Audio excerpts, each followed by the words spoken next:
ನಮಸ್ಕಾರ ಸ್ನೇಹಿತರೆ, ಎಲ್ಲರಿಗೂ ಒಂದು ಸಣ್ಣ ಪ್ರಯತ್ನಕ್ಕೆ ಸ್ವಾಗತ. ಇವತ್ತು ತಾಳಿಕೋಟೆ ಯುದ್ಧದ ಪರಿಣಾಮಗಳ ಬಗ್ಗೆ ನೋಡ್ತಾ ಹೋಗೋಣ. ತಾಳಿಕೋಟೆ ಯುದ್ಧ 23 ಜನವರಿ 1565ರಂದು ನಡೆಯಿತು.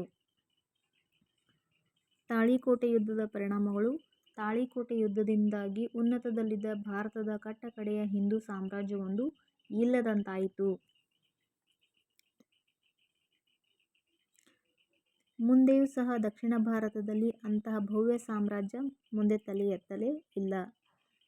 ತಾಳಿಕೋಟೆ ಯುದ್ಧದಿಂದಾಗಿ ಆನೆಗುಂದಿ ಸೇರಿದ ವಿಜಯನಗರದ ಅರಸು ಮನೆತನ ದಕ್ಷಿಣಕ್ಕೆ ಮಾತ್ರ ಸೀಮಿತಗೊಂಡಿತು. ಪೂರ್ವ ಭಾಗ ಮುಸ್ಲಿಮರ ವಶವಾಯಿತು.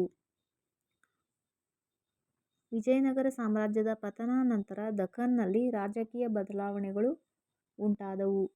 ಜಯ ಸಾಧಿಸಿದ ಬಹಮನಿ ರಾಜ್ಯಗಳು ಕ್ರಮೇಣ ಆಂತರಿಕ ಕದನಗಳಿಂದ ಅಸಮರ್ಥರಾದರು. ಇದರ ಲಾಭ ಪಡೆದ ದೆಹಲಿಯ ಮೊಘಲರು ದಖ್ಖನ್ನಲ್ಲಿ ಪ್ರವೇಶ ಮಾಡಲು ದಾರಿ ಮಾಡಿಕೊಟ್ಟಂತಾಯಿತು. ತಾಳಿಕೋಟೆ ಯುದ್ಧದಿಂದಾಗಿ ವಿಜಯನಗರ ಸಾಮ್ರಾಜ್ಯ ಸಂಪತ್ತಿನಿಂದ ಕೂಡಿದ ನೆಲೆಯಾಗಿತ್ತು. ಶತ್ರು ಸೈನಿಕರು ಅಲ್ಲದೆ ನಾಗರಿಕರು, ಸ್ಥಳೀಯರು ದೋಚಲು ರಾಜಧಾನಿ ಹಂಪಿಯಲ್ಲೇ ತಿಂಗಳುಗಟ್ಟಲೆ ನೆಲೆನಿಂತು ದೊರೆತದಷ್ಟನ್ನು ದೋಚಲು ಪ್ರಾರಂಭಿಸಿದರು. ದಕ್ಷಿಣ ಭಾರತದಲ್ಲಿ ಪ್ರಬಲ ಕೇಂದ್ರಾಧಿಕಾರದ ಸಾಮ್ರಾಜ್ಯ ಇಲ್ಲದಾಯಿತು. ಆದ್ದರಿಂದ ರಾಜಕೀಯ ಅಧಃಪತನ ಉಂಟಾಯಿತು. ಭವ್ಯ ಮಂದಿರಗಳು, ಅರಮನೆಗಳು, ಖಜಾನೆಗಳು ಮತ್ತು ಉಗ್ರಾಣಗಳು ಸರ್ವನಾಶವಾದವು. ವಿಜಯನಗರ ಸಾಮ್ರಾಜ್ಯ ಛಿದ್ರಗೊಂಡು ಸಣ್ಣ ಪುಟ್ಟ ಪಾಳೆಪಟ್ಟುಗಳು ತಲೆ ಎತ್ತುವಂತಾಯಿತು. ವಿಜಯನಗರದ ವೈಭವದಿಂದ ಸ್ಫೂರ್ತಿಗೊಂಡ ಶಿವಾಜಿ ರಾಜ್ಯ ಸ್ಥಾಪನೆ ಮಾಡಿ ಹಿಂದೂ ಸಂಸ್ಕೃತಿಯ ರಕ್ಷಣೆಗೆ ಮುಂದಾಗಬೇಕಾಯಿತು. ವಿಜಯನಗರದ ಪತನದಿಂದ ಅದರೊಡನೆ ಪೋರ್ಚುಗೀಸರು ಹೊಂದಿದ್ದ ಲಾಭದಾಯಕವಾದ ಕುದುರೆ ವ್ಯಾಪಾರ ಇಲ್ಲದಂತಾಗಿ ನಷ್ಟ ಅನುಭವಿಸಿತು.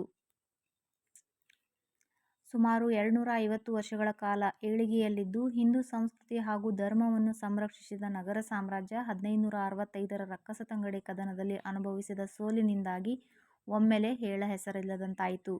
ಕೃಷ್ಣದೇವರಾಯನ ಕಾಲದಲ್ಲಿ ಅತೀವ ಏಳಿಗೆಯನ್ನು ಕಂಡ ವಿಜಯನಗರ ಸಾಮ್ರಾಜ್ಯ ಅವನ ತರುವಾಯ ಪತನ ಹೊಂದತೊಡಗಿತು.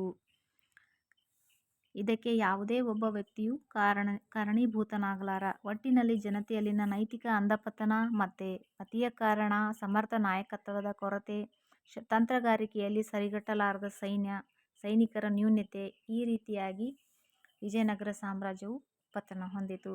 ಮಾಹಿತಿ ಇಷ್ಟ ಆಗಿದ್ರೆ ಲೈಕ್ ಮಾಡಿರಿ. ಇನ್ನೂ ಯಾರು ಚಾನಲ್ನ ಸಬ್ಸ್ಕ್ರೈಬ್ ಮಾಡಿಲ್ಲ ಸಬ್ಸ್ಕ್ರೈಬ್ ಮಾಡ್ಕೊಳ್ರಿ. ಧನ್ಯವಾದಗಳು.